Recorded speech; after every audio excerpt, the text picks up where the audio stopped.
Welcome to another exciting edition from the Curated Global Network. I'm Efe Samson. I'm here to share with you today, now that you are married. You've always desired to have a home of your own, have a spouse of yours. You've always prayed to God, I want to marry. Now you are married. The ceremony is over. Family and friends have gone back to base. Now it's behoves on you and your spouse to ensure that the efforts everyone has put in to make that ceremony glamorous, to make that celebration to be so exciting, don't go down the drain. There are things that you need to put in to ensure that your marriage work.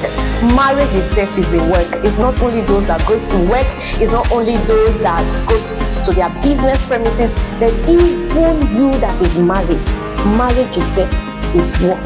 And I want to share some tips with you. Now that you are married, first of all, you must learn to forgive. Don't think that your spouse is a saint.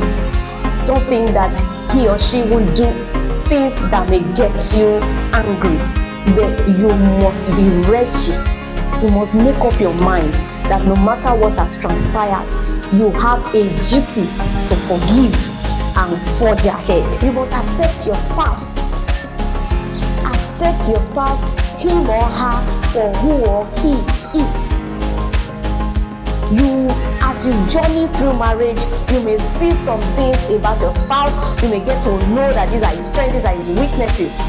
You have a duty to accept him for who he is. Don't go about complaining and telling people, oh, I didn't know that he was this, I didn't know that he was that. Now that you realize that this is who he is, how do you manage it? How do you learn to live with it? Will help you to sustain that marriage. But in a situation where you just give up and say, if I had known this part, I wouldn't have married him, I wouldn't have married her, it won't help your marriage. So you must learn to live with your spouse. Accept him for who he is. Accept her for who she is. Number 3, you must learn to do things together. Do things in common. I hear so many people complain and say, there's no time. My wife can even come around where I work, or my husband even come around where I work, or even assist me, or even help me. For every marriage to succeed, the two of you must be knitted together as one and learn to do things together, because that is what will produce the result and the ability for that marriage to be sustained. Learn to do things together, learn to be together, learn to try and be at the same pace and page over issues. Another thing that will help you now that you are married is that you have to be open. You are no longer single that you will say, oh, I'm not responsible to A, I'm not responsible to B. Your spouse that you are now married to, no matter what it is, you must be open to your spouse. Be ready to open up your mind. Be ready to share your feelings. Be ready not to keep secrets between the two of you. When you notice that a third party wants to intrude, quickly cut that person off.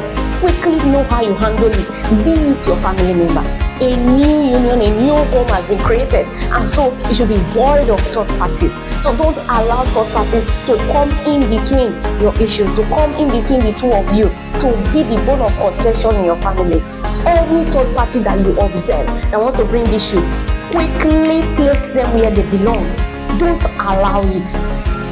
Don't allow third party to bring issues into your marriage. Before you marry, you were always calling, you were always checking up on each other, you were always excited to be around the person you now marry. Now that you are married, it should triple, not even double. It should triple. Care about each other. It's so sad to know that there are some men that don't even know the health status of their wives. There are some women that don't even know the health status of their husbands. They are living like strangers in their home. Let this not be. Care about your spouse. When last did you send a message to your wife, even when she traveled or she's at work, or your husband when he's at work, or when he traveled, or when he's not around the home? When last? It's so bad that you see married men and women, they travel out of their home and they don't even communicate all through the period that they are away. They don't communicate with their spouse. is so bad. Communication is key to every lively marriage. If you don't communicate in your marriage, there is no way there will be life in that marriage. So you must learn to care for each other. Care about the feelings of your spouse. Care about the happiness of your spouse. Care about the health of your spouse. You will see most of the times that when the man is sick, the woman go to such a length of caring. But some men, if the woman is sick, they believe she herself should sort herself out. It's wrong. I know that there are also women that indulges in that don't care about the health status of their spouse, of their husband. That is wrong. Don't stop caring for your spouse. Learn to listen to each other. Don't let your decisions be based on what people will tell you out there. Maybe if your spouse calls your attention to it, you won't listen. But by the time someone else tells you you are ready to take it, let it not be so. Give listening ears to each other, no matter what the situation, no matter the issues that are on ground. Listen.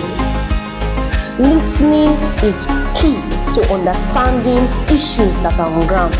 So don't be in a hurry to conclude. Always give listening ears when your spouse is talking. I hope this will bless you, and I hope your marriage will be incubated by the Lord for the best. Thank you.